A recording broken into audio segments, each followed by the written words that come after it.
Hi everyone, মোৰ চেনেলটোলৈ আপোনালোক সকলোকে মই পুনৰবাৰ আদৰণি জনাইছোঁ। আজি আপোনালোকৰ বাবে লৈ আহিছোঁ ৰঙালাও আলুৰে বনোৱা চিকেনৰ কাৰী ৰেচিপি এটা। প্ৰায় মানুহে এনেদৰে বনাবলৈ জানে, কিন্তু মই কিদৰে বনালোঁ সেয়া আজি আপোনালোকৰ লগত শ্বেয়াৰ কৰিম। তেনেহ'লে আহক ভিডিঅ'টো আৰম্ভ কৰোঁ। প্ৰথমতে চিকেনখিনি ভালদৰে ধুই লৈ আধা চামুচ নিমখ, অকণমান হালধি গুড়ি, মিট মছলাৰ গুড়ি অকণমান, ৰেড চিলি গুড়ি অকণমান দিছোঁ, আদা নহৰু আধা চামুচ, লগতে এয়া দি দিছোঁ এটা পিঁয়াজ এনেদৰে, আৰু ইয়াত দি দিম তেল, আৰু গোটেইখিনি মই হাতেৰে ভালকৈ মিক্স কৰিম। হাতেৰে যদি এনেদৰে মিক্স কৰে ধুনীয়াকৈ মিক্স হয়। এতিয়া ঢাকনি দি পেলাই আধা ঘণ্টা সময় ৰাখি থ'ম। আধা ঘণ্টা সময় হোৱাৰ পিছত কেৰাহীত তেল দিলোঁ, 3টা শুকান জলকীয়া, 2 খিলা তেজপাত দি দিছোঁ, আৰু অকণমান দি দিছোঁ পাঁচফোৰণ। পাঁচফোৰণ যদি এনেদৰে তেলত দিয়ে খুব ধুনীয়া গোন্ধ ওলায়। এতিয়া পিঁয়াজ এটা এনেদৰে কাটি দিছোঁ, দি পেলাই মই এইখিনি অকণমান ৰঙচুৱা নোহোৱালৈকে ভাজি ল'ম মিডিয়াম ফ্লেমত। এতিয়া ইয়াত অকণমান চেনি দিছোঁ।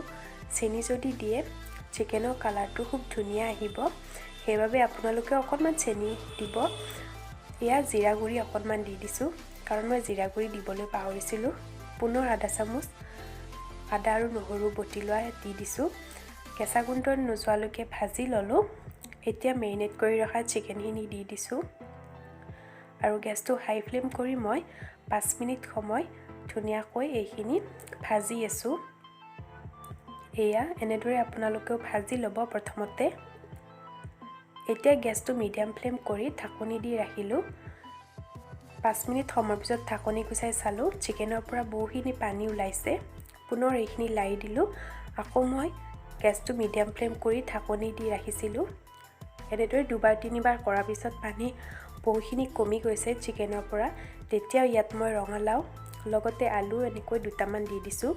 যিহেতু এতিয়া ৰঙালাওৰ বতৰ, আপোনালোকে ৰঙালাও এনেদৰে চিকেনৰ লগত বনাই খাব পাৰে। আপোনালোকে ইচ্ছা কৰিলে ৰঙালাও আৰু আলুখিনি প্ৰথমতে ভাজিও ল'ব পাৰে। এতিয়া ঢাকনি দি পেলাই মই এইখিনি সিজাই ল'ম। এয়া 2-3বাৰ ঢাকনি দি মিডিয়াম ফ্লেমত ভজাৰ পিছত প্ৰায় এইখিনি অলপ সিজিছেই।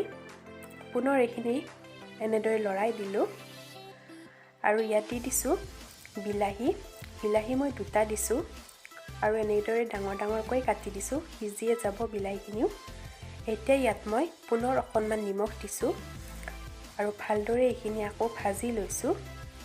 এয়া বিলাহীখিনিও প্ৰায় সিজিবলৈ ধৰিছে।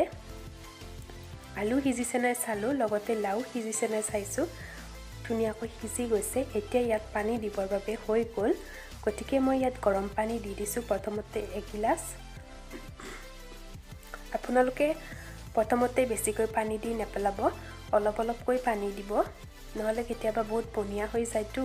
সেইবাবে পুনৰ আৰু অকণমান পানী দিছোঁ মই, আৰু দি পেলাই এইখিনি ধুনীয়াকৈ লাৰি দিছোঁ। আৰু এতিয়া মই এইখিনি হাই ফ্লেমত উতলিবলৈ দিম। অকণমান দি দিছোঁ কাশ্মীৰী ৰেড চিলি গুড়ি, তেতিয়াহ'লে খুব ধুনীয়া কালাৰ আহিব। এয়া ভালদৰে লাৰি দি পেলাই এইখিনি এতিয়া উতলি থাকিবলৈ দিছোঁ 5 মিনিটমান সময় হাই ফ্লেমত। এতিয়া ইয়াত দি দিছোঁ মই অকণমান গৰম মছলাৰ গুড়ি, লগতে 4টামান কেঁচা জলকীয়া। যদি কেঁচা জলকীয়া এনেদৰে দি দিয়ে তেনেহ'লে খুব ধুনীয়া গোন্ধ ওলায়। অকণমান সময়ৰ পিছত নিমখ হৈছে নে নাই চালোঁ, নিমখো হৈছে, গতিকে ইয়াত আৰু দিবলগীয়া এতিয়া একো নাই। মই অকণমান দি দিছোঁ মান ধনিয়া পাত, তেতিয়াহ'লে খুব ধুনীয়া গোন্ধ ওলাব। আৰু 2 মিনিট সময়ৰ পিছত এইখিনি মই পুনৰ লাৰি দিলোঁ। এয়া এই চিকেনৰ কাৰীটো আমাৰ এতিয়া হৈছেই, গতিকে মই গেছটো অফ কৰি দিম। এয়া আৰু অকণমান সময়ৰ পিছত আপোনালোকে চাওক, কালাৰটো খুব ধুনীয়া আহিছিল, আৰু খাবলৈও বহুত ভাল হৈছিল। আপোনালোকেও এনেদৰে চিকেনৰ কাৰী খুব সহজতে বনাই খাব পাৰে। যদি আপোনালোকৰ এই ৰেচিপিটো ভাল লাগিলে তেনেহ'লে প্লিজ এটা লাইক কৰি দিব, লগতে শ্বেয়াৰ কৰিব, আৰু মোৰ চেনেলটো যদি এতিয়ালৈ ছাবস্ক্ৰাইব কৰা নাই প্লিজ ছাবস্ক্ৰাইব কৰিব। পুনৰ লগ পাম আন এটি ৰেচিপিৰ সৈতে।